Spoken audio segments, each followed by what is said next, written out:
এতদিন কেক বানাচ্ছি, কোনো রকমের প্র্যাঙ্ক কেকের অর্ডার আমার কাছে আসেনি। আমি ভাবছিলাম মনে, মনে আর অমনি চলে এলো। দেখো আমাকে পুতুলটা কিভাবে ভাঙতে হয়েছে। কাস্টমার এমনভাবে জড়াজড়ি করছিল, আমার রেগুলার কাস্টমার, তো আমি ওর কথা রাখতেই পারছিলাম না।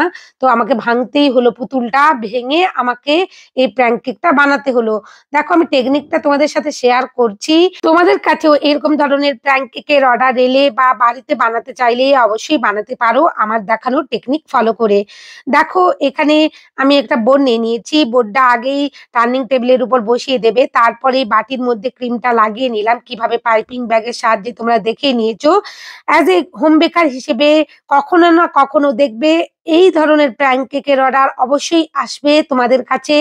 আর এই টেকনিক গুলো যদি ফলো করে নাও পারফেক্ট ভাবে একটা প্র্যাঙ্ক কেক বানাবে, আর বোঝাই যাবে না এটা প্র্যাঙ্ক কেক না, অরিজিনাল একটা কেক। আর দেখো কাস্টমার এই কেকটার সাথে একটা চকলেট কেক নিয়েছিল 1 পাউন্ডের। ওদের যে অনুষ্ঠানটা ছিল সমস্ত কাজিনরা মিলে মিলিত হয়েছিল, একটা রিইউনিয়ন মতন। তো সেখানে এক কাজিন এর বার্থডে ছিল, তাকেই এই ধরনের প্র্যাঙ্ক করবে বলেই ওরা এই অর্ডারটা দিয়েছিল প্র্যাঙ্ক কেকের। আর তার সাথে একটা চকলেট 1 পাউন্ডের কেকও নিয়েছিল। সেই রেসিপিও তোমাদের সাথে আমি ধীরে ধীরে শেয়ার করব। তবে এই প্র্যাঙ্ক কেকটা বানাতে গিয়ে আমার কিছুটা ক্ষতি হয়েছে। আমার একটা ভালো ডল ভাঙতে হয়েছে, কারণ উনি আমার রেগুলার কাস্টমার, আমার কাছ থেকে সবসময় কেক নেন। ওনার তো একটা আবদার আমাকে রাখতেই হবে।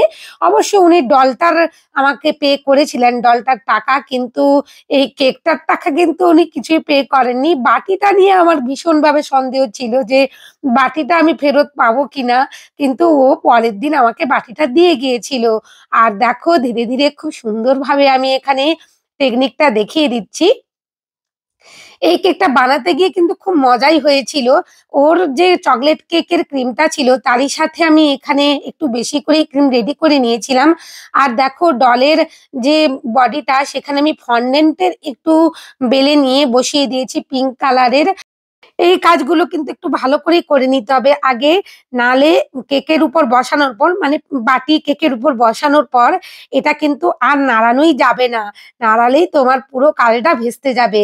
তাই সবসময় কিন্তু এই উপরের পর্শনের কাজটা অবশ্যই পারফেক্ট ভাবে আগে করে নেবে। দেখো আমি আস্তে করে বসিয়ে দিয়েছি এখানে। এরপর দেখো আমি এখানে 2D নোজেল দিয়ে স্টার করে নিচ্ছি।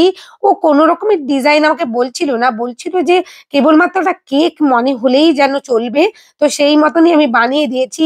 এতদিন বেকিং করছি, এরকম ধরনের পরিস্থিতির সম্মুখীন হইনি। ও যখনই কাটতে যাচ্ছিল ছুরিটা লেগে যাচ্ছিল আর আমাকে ভীষণভাবে চিৎকার করছিল, কারণ ও আমাকে চেনে আগে থেকেই, যার উদ্দেশ্যে এই কেকটা নিয়ে যাওয়া হচ্ছিল। আর ফোন করে আমাকে যেভাবে বলেছিল আমি ভাবছিলাম ডিসেম্বরে মনে হয় আমি আর কেকটা বানাতেই পারবো না কেকগুলো। দেখো আমি তোমাদের সাথে শেয়ার করছি, আর শেয়ার করতে গিয়ে আমার ভীষণভাবে হাসি পাচ্ছে সেই মুহূর্তটার কথা। কারণ ও যখন কাটতে যাচ্ছিল কি অবস্থায় ওর হচ্ছিল, কিন্তু তারপরে কিন্তু অরিজিনাল যে কেকটা ওরা নিয়েছিল সেটা বের করে দিয়েছিল ওর কাছে, আর সে আনন্দ করে কেটেছিল। রিভিউ খুব ভালো এসেছিল, কিন্তু এই প্র্যাঙ্ক কেকটা নিয়ে আমাকে ভীষণভাবে গালমন্দ শুনতে হয়েছিল কাস্টমারের কাছ থেকে। সে হোক, কিন্তু তোমাদের সাথে তো আমি শেয়ার করতে পারলাম। এই কেকটার ডিজাইন দেখো কিভাবে সুন্দর লাগছে, মনেই হচ্ছে না যে এখানে আমি একটা বাটি বসিয়ে এত সুন্দর করে একটা প্র্যাঙ্ক কেক বানিয়ে ফেলেছি। এই নতুন বছর শুরু হওয়ার আগে তোমরাও কাউকে না কাউকে প্রিয়জনকে এরকম ধরনের একটা প্র্যাঙ্ক কেক বানিয়ে প্র্যাঙ্ক করে ফেলো তার সাথে, আর তার কাছ থেকে কিন্তু যে প্রতিক্রিয়াটা পাবে সেটা কিন্তু ভুলে যেও না। সেটাও মাথায় রেখেই কিন্তু প্র্যাঙ্কটা করতে যেও। আর দেখো যদি আমার এই ভিডিওটা তোমাদের ভালো লাগে প্লিজ চ্যানেলে নতুন বন্ধু হয়ে থাকলে চ্যানেলটা সাবস্ক্রাইব করে দিও। আর যেতে যেতে বলবো এরকম প্র্যাঙ্ক কেক কিন্তু তোমরা অবশ্যই বানিও। আর লাইক শেয়ার কমেন্ট করতে ভুলো না। কেমন লাগলো আমার এই প্র্যাঙ্ক কেকের ভিডিও। সবাই খুব ভালো থেকো।